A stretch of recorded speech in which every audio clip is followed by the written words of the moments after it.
শেষ মুহূর্তের নাটকীয়তায় হার বাংলাদেশ নারী দল। নারী ওয়ানডে বিশ্বকাপে দক্ষিণ আফ্রিকার বিপক্ষে দুর্দান্ত লড়াই করেও জয় হাতছাড়া করল বাংলাদেশ নারী ক্রিকেট দল। ম্যাচের শেষ ৩ বল বাকি থাকতে প্রোটিয়া নারীদের কাছে ৩ উইকেটে হেরে যায় নিগার সুলতানার দল। সোমবার বিশাখাপত্তনমে অনুষ্ঠিত টুর্নামেন্টের ১৪তম ম্যাচে প্রথমে ব্যাট করে ৫০ ওভারে ২২৩ রানের চ্যালেঞ্জিং সংগ্রহ গড়ে বাংলাদেশ। জবাবে দক্ষিণ আফ্রিকা ৭ উইকেট হারিয়ে জয় তুলে নেয় ৪৯.৩ ওভারে। শেষ দিকে স্বর্ণা আক্তারের ব্যাটে জ্বলে ওঠে বাংলাদেশ। মাত্র ১৮ বছর বয়সী এই অলরাউন্ডার খেলেন ৩৫ বলে অপরাজিত ৫১ রানের বিস্ফোরক ইনিংস, যেখানে ছিল ৩টি ৪ ও ৩টি ছক্কা।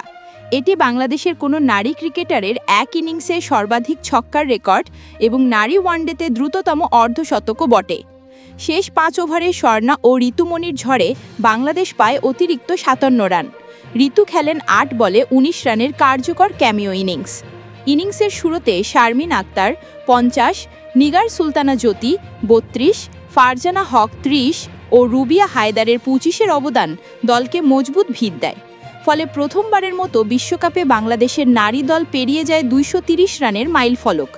দক্ষিণ আফ্রিকার হয়ে ননকুলু লেকুম লাবা নেন ২টি উইকেট।